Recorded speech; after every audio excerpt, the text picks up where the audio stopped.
Hello students, आप पढ़ रहे हैं कक्षा 11 बायोलॉजी चैप्टर 8 में सेल ऑर्गेनेल के बारे में, कोशिकांग के बारे में पढ़ रहे हैं। आइए देखते हैं केंद्रक के बारे में, जो एक कोशिका के अंदर पाया जाने वाला कोशिकांग है।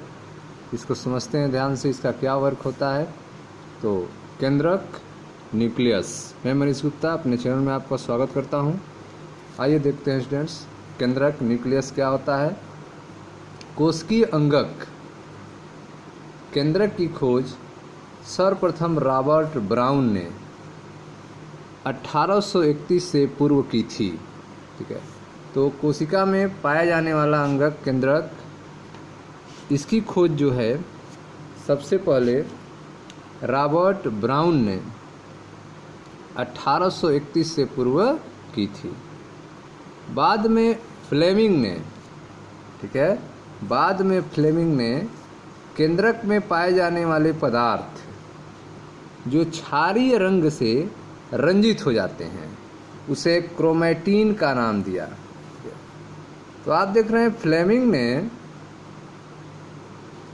केंद्रक में मिलने वाला जो पदार्थ है जो क्षारीय रंग से रंजित हो जाता है, क्षारीय रंग से कलर हो जाता है, उसे फ्लेमिंग ने उस पदार्थ को क्रोमैटिन नाम दिया।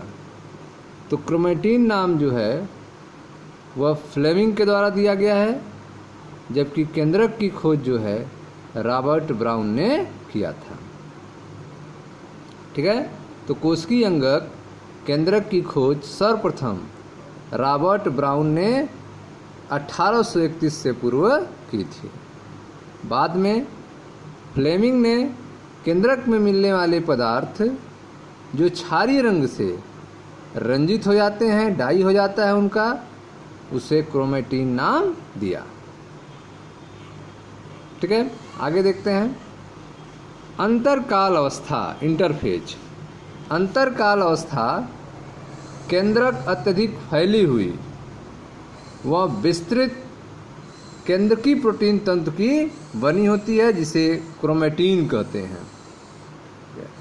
तो अंतरकाल अवस्था में अगर केंद्रक को देखा जाए, किस अवस्था में? अंतरकाल अवस्था में, इंटरफेज में। इंटरफेज किसे कहेंगे? कोशिका केंद्रक जिसका विभाजन नहीं हो रहा हो। ठीक है, इस अवस्था में क्या होता है? कोशिका के केंद्रक का विभाजन नहीं हो रहा हो, कोशिका विभाजन नहीं हो रहा हो, उस समय, उस अंतरकाल अवस्था में केंद्रक अत्यधिक फैला हुआ विस्तृत केंद्रकी प्रोटीन तंतु से बनी होती है, जिसे क्रोमैटिन कहते हैं। केंद्रकी अधात्री में, ठीक है, केंद्रकी अधात्री में एक या अधिक गोलाकार संरचनाएं मिलती हैं, जिसे केंद्रिक कहते हैं। ठीक है, तो जब केंद्रकी अधात्री में देखा जाएगा न्यूक्लियर मैट्रिक्स में, तो एक से अधिक गोलाकार संरचनाएं मिलेंगी, जिसे न्यूक्लियोलस कहा जाता है, केंद्रिक कहा जाता है। फिगर देखें ध्यान से, यह आपके केंद्रक की संरचना है। केंद्रक का फिगर आप देख रहे हैं। केंद्रक के चारों तरफ बाउंड्री पाई जाती है, झिल्ली पाई जाती है, जिसे केंद्रक झिल्ली कहा जाता है, केंद्रक झिल्ली कहा जाता है। ठीक है, यह केंद्रक के अंदर पाए जाने वाले केंद्रिक है, जिसे न्यूक्लियोलस कहा जाता है, केंद्रिक। ठीक है, इस केंद्रक में भरे हुए रस को केंद्रक द्रव कहते हैं। ठीक है, तो यह केंद्रक द्रव्य हो गया आपका। न्यूक्लियोप्लाज्म है आपका केंद्रक द्रव्य, यह आपका न्यूक्लियोलस है, केंद्रिक। और यह आप देख रहे हैं कि केंद्रक में छोटे छोटे छिद्र पाए जाते हैं, जिसे केंद्रक छिद्र कहते हैं, न्यूक्लियर पोर कहा जाता है। ठीक है, तो यह सारी संरचनाएं जो है केंद्रक में होती है। देखें ध्यान से, तो आपने देखा कि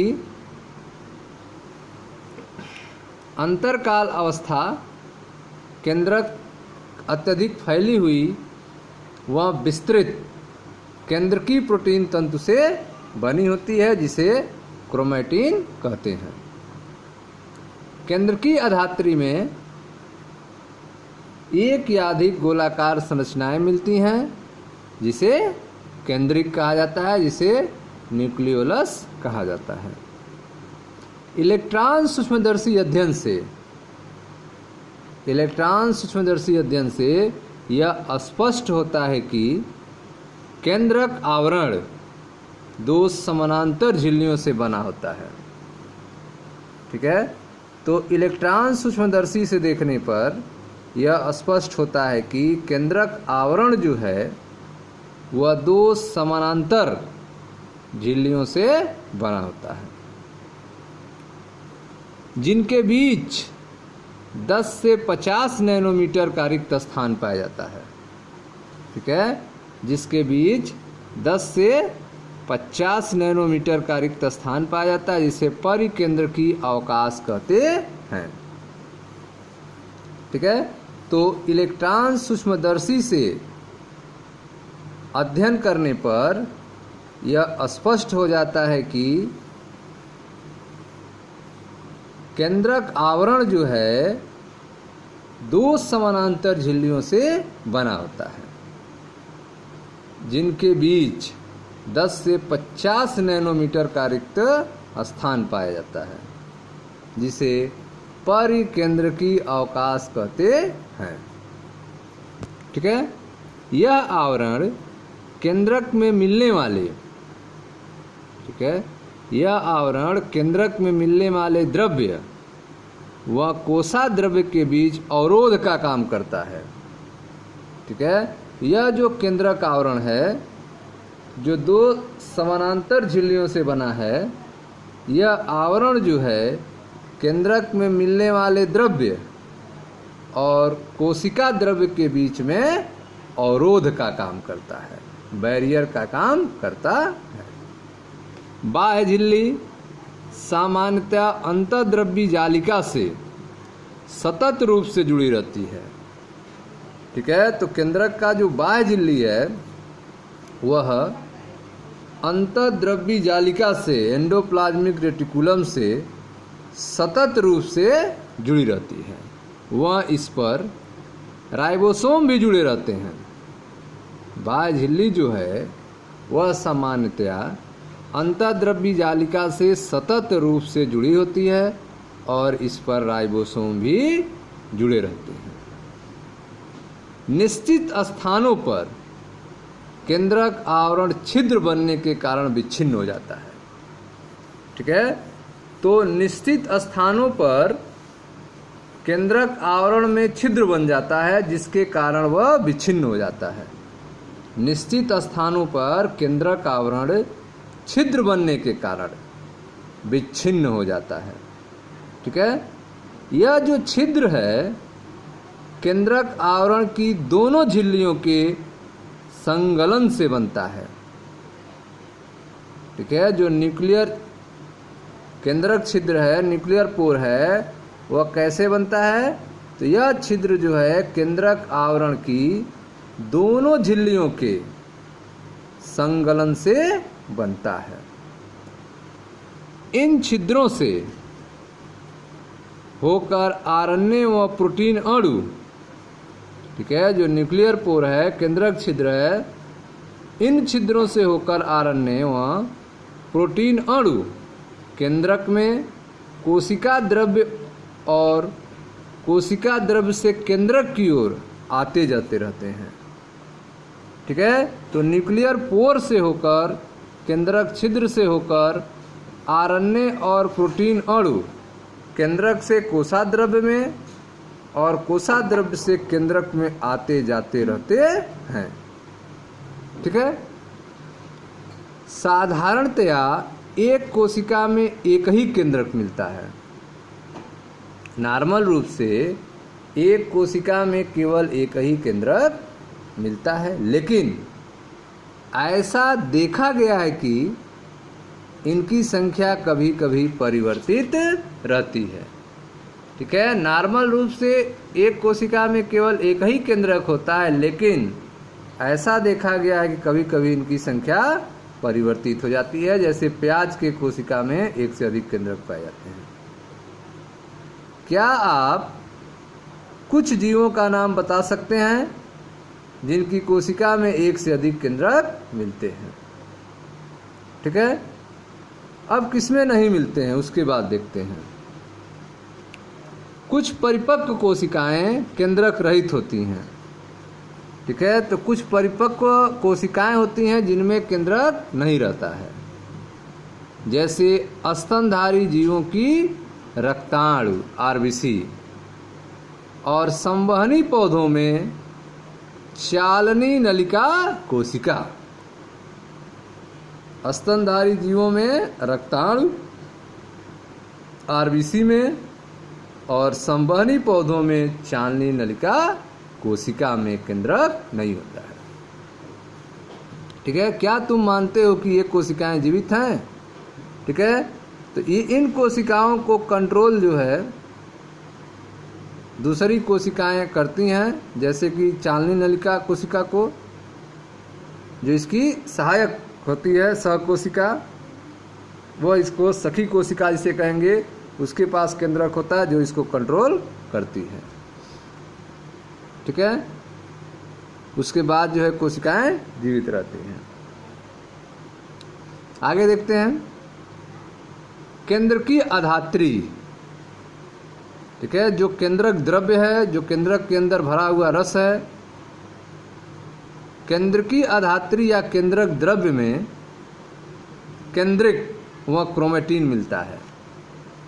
ठीक है। तो केंद्रक न्यूक्लियस जो है, न्यूक्लियस में क्या क्या पाया जाता है?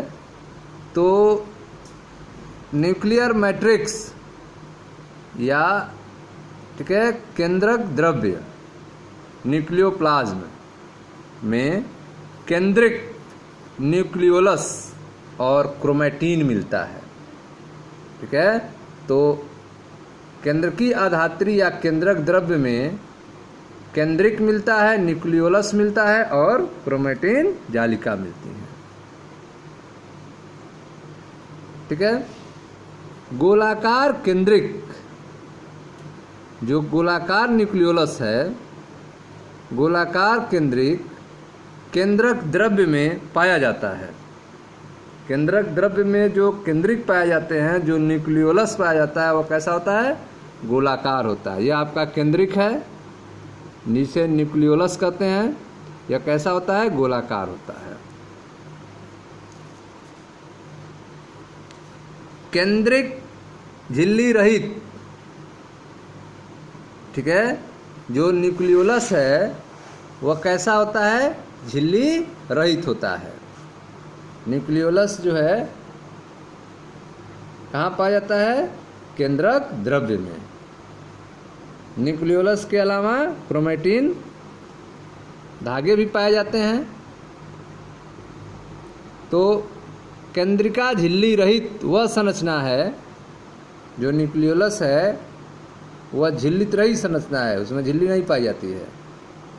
केंद्रिका झिल्ली रहित वह संरचना है जिसका द्रव्य केंद्रक से सतत संपर्क में रहता है। ठीक है। तो केंद्रिका जो है वह झिल्ली रहित मेम्ब्रेनस लेस वह संरचना है जिसका द्रव्य केंद्रक से सतत कॉन्टिन्यूअस संपर्क में रहता है। ठीक है। यह सक्रिय राइबोसोम्स आरएनए संश्लेषण हेतु स्थल होते हैं। ठीक है। तो जो न्यूक्लियोलस है, केंद्रिक है, वहाँ पर राइबोसोम का निर्माण होता है।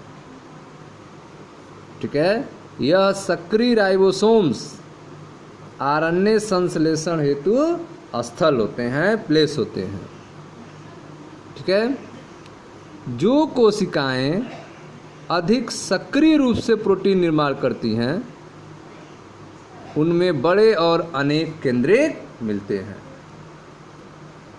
ठीक है।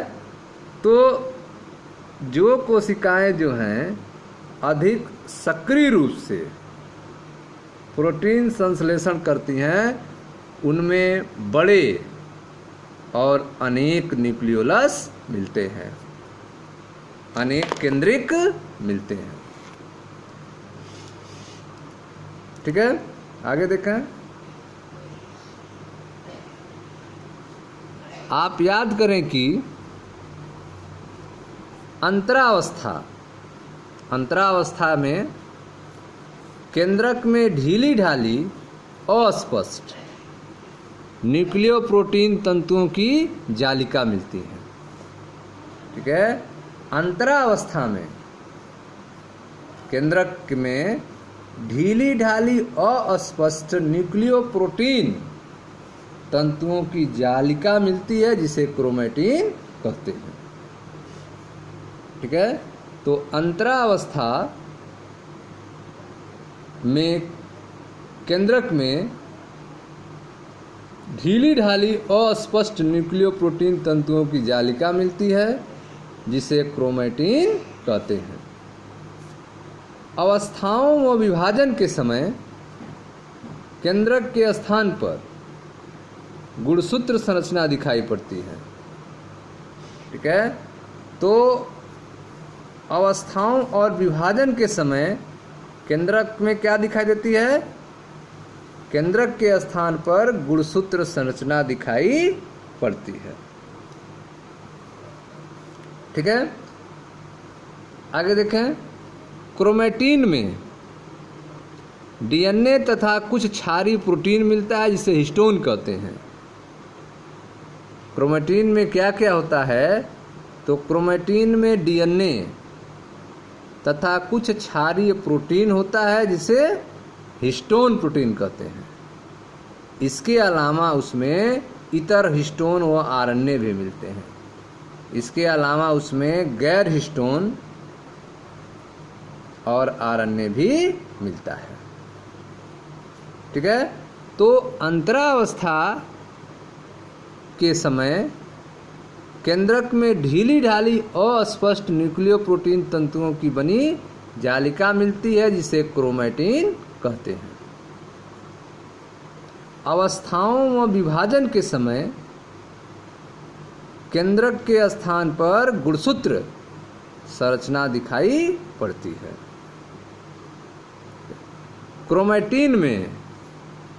क्रोमैटिन में डीएनए और कुछ क्षारीय प्रोटीन होता है जिसे हिस्टोन कहते हैं। इसके अलावा उसमें इतर हिस्टोन, गैर हिस्टोन और आरएनए भी मिलता है। ठीक है, तो मनुष्य की एक कोशिका में लगभग 2 मीटर लंबा डीएनए, मनुष्य की एक कोशिका में लगभग 2 मीटर लंबा डीएनए सूत्र 46 गुणसूत्रों में बिखरा होता है। ठीक है, तो मनुष्य की एक कोशिका में लगभग 2 मीटर लंबा डीएनए सूत्र 46 गुणसूत्रों में बिखरा होता है। आप गुणसूत्र में डीएनए के पैकेजिंग, गुणसूत्र में डीएनए का संवेष्टन अर्थात पैकेजिंग कक्षा 12वीं में विस्तृत रूप से अध्ययन करेंगे। ठीक है, आइए गुणसूत्र देखते हैं। प्रत्येक गुणसूत्र में एक प्राथमिक संकीर्णन मिलता है जिसे गुणसूत्र बिंदु कहते हैं, सेंट्रोमियर कहते हैं। ठीक है, तो प्रत्येक गुणसूत्र में एक प्राथमिक संकीर्णन मिलता है जिसे गुणसूत्र बिंदु कहते हैं। जैसे देख सकते हैं, यह आपका गुणसूत्र बिंदु है। यह प्रत्येक गुणसूत्र में होता है गुणसूत्र बिंदु। यहाँ पे आप देख सकते हैं गुणसूत्र बिंदु। ठीक है, तो प्रत्येक गुणसूत्र में एक प्राथमिक संकीर्णन मिलता है जिसे गुणसूत्र बिंदु कहते हैं, सेंट्रोमियर कहते हैं इसे। इस पर गुणसूत्र बिंदु पर बिंब आकार की संरचना मिलती है जिसे काइनेटोकोर कहते हैं। देखिए ध्यान से, यह आपका गुणसूत्र बिंदु है, सेंट्रोमियर, और इसी पर जो है बिंब आकार की संरचना मिलती है जिसे क्या कहते हैं, काइनेटोकोर कहा जाता है। ठीक है। गुणसूत्र बिंदु की स्थिति के आधार पर, जो गुणसूत्र बिंदु आप देख रहे हैं उसकी स्थिति के आधार पर गुणसूत्र जो है 4 प्रकार में विभाजित किया जा सकता है। गुणसूत्र बिंदु की स्थिति के आधार पर गुणसूत्र को 4 प्रकार से विभाजित किया जा सकता है। 4 प्रकार में विभाजित किया जा सकता है। कौन कौन होंगे देखते हैं। ठीक है स्टूडेंट्स, तो आप देख रहे हैं कि प्रत्येक गुणसूत्र में एक प्राथमिक संकीर्ण मिलता है जिसे गुणसूत्र बिंदु या सेंट्रोमियर कहते हैं, जैसा फिगर में आप देख रहे हैं। गुणसूत्र बिंदु की स्थिति के आधार पर, ठीक है, गुणसूत्र बिंदु की स्थिति के आधार पर गुणसूत्रों को 4 प्रकार में विभाजित किया जा सकता है। ठीक है, तो गुणसूत्र बिंदु के आधार पर गुणसूत्रों को 4 भागों में बांट दिया गया। पहला है आपका मध्य केंद्रीय, जिसे मेटासेंट्रिक कहते हैं। इस गुणसूत्र में गुणसूत्र बिंदु जो है वह बीचों बीच में होता है, जैसे यह देख रहे हैं। ठीक है, तो यह जो फिगर आप देख रहे हैं यह मध्य केंद्रीय मेटासेंट्रिक गुणसूत्र का है। इसमें गुणसूत्र बिंदु गुणसूत्रों के बीचों बीच में स्थित होता है, जिससे गुणसूत्रों की दोनों भुजाएं बराबर लंबाई की होती हैं, जिससे गुणसूत्रों की दोनों भुजाएं बराबर लंबाई की होती हैं। ठीक है, ऊपर आप देख रहे हैं सैटेलाइट है और यह आपका द्वितीयक संकीर्ण है। तो यह पहला फिगर जो है आपका यह मध्य केंद्रीय गुणसूत्र का है, मेटासेंट्रिक क्रोमोसोम का है। ठीक है, अब आते हैं उप मध्य केंद्रीय सब मेटासेंट्रिक गुणसूत्र। सब मेटासेंट्रिक गुणसूत्र में क्या होता है, इसमें गुणसूत्र बिंदु गुणसूत्र के मध्य से हटकर होता है। अब यह गुणसूत्र बिंदु बीचों बीच में नहीं है, गुणसूत्र बिंदु जो होगा वह मध्य से हटकर होता है, जिसके परिणाम स्वरूप एक भुजा छोटी और एक भुजा बड़ी हो जाती है। ठीक है, तो सब मेटासेंट्रिक गुणसूत्र अर्थात उप मध्य केंद्रीय गुणसूत्र में गुणसूत्र बिंदु गुणसूत्र के मध्य से हटकर होता है, जिसके परिणाम स्वरूप एक भुजा छोटी और एक भुजा बड़ी होती है। ठीक है, अब आता है एक्रोसेंट्रिक अग्रबिंदु, एक्रोसेंट्रिक अग्रबिंदु। ठीक है, अग्रबिंदु गुणसूत्र में गुणसूत्र बिंदु बिल्कुल किनारों पर मिलता है। ठीक है, अग्रबिंदु गुणसूत्र में गुणसूत्र बिंदु कहाँ मिलता है, बिल्कुल किनारों पर मिलता है, जिससे एक भुजा अत्यधिक लंबी हो जाती है और एक भुजा बहुत छोटी हो जाती है। ठीक है,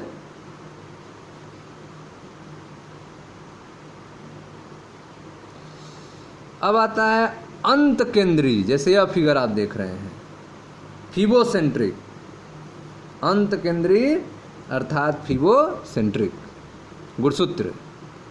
इसमें गुणसूत्र बिंदु गुणसूत्र के शीर्ष पर होता है। गुणसूत्र बिंदु कहाँ होता है, गुणसूत्र के शीर्ष पर होता है। ठीक है, तो इस तरह से गुणसूत्र बिंदु के आधार पर यह 4 तरह के गुणसूत्र आपने देखा। पहला है आपका मेटासेंट्रिक, जिसमें गुणसूत्र बिंदु बीचों बीच में होता है। दूसरा आप देख रहे हैं उप मध्य केंद्रीय, पहला आपका मेटासेंट्रिक, दूसरा उप मध्य केंद्रीय सब मेटासेंट्रिक, इसमें बीचों बीच में न होकर ऊपर नीचे होता है, जिससे एक भुजा बड़ी एक छोटी हो जाती है। उसके बाद अग्रबिंदु एक्रोसेंट्रिक। ठीक है, इसमें गुणसूत्र बिंदु बिल्कुल किनारे पर, ठीक है, मिलता है, जिससे एक भुजा अत्यधिक छोटी हो जाती है और एक बड़ी हो जाती है।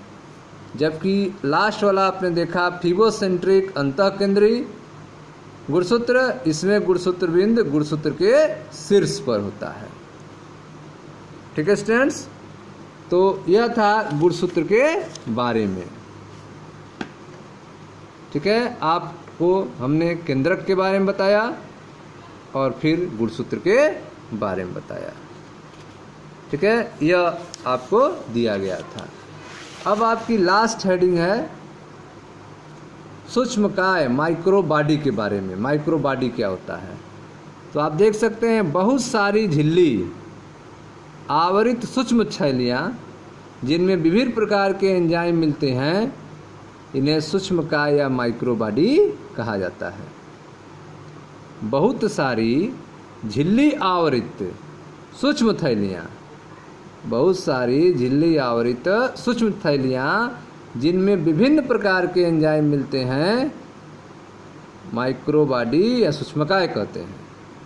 ये पौधे और जंतु कोशिकाओं में पाई जाती हैं। तो माइक्रो बॉडी अर्थात सूक्ष्मकाय यह पौधे और जंतु कोशिकाओं में पाई जाती है। ठीक है स्टूडेंट्स, तो यह आपका चैप्टर 8 कंप्लीट हो चुका है। यह इसकी लास्ट हेडिंग थी। मैं मनीष गुप्ता अपने चैनल में आपका स्वागत करता हूं। आप वीडियो को लाइक करें, शेयर करें, चैनल को सब्सक्राइब करें। धन्यवाद दोस्तों।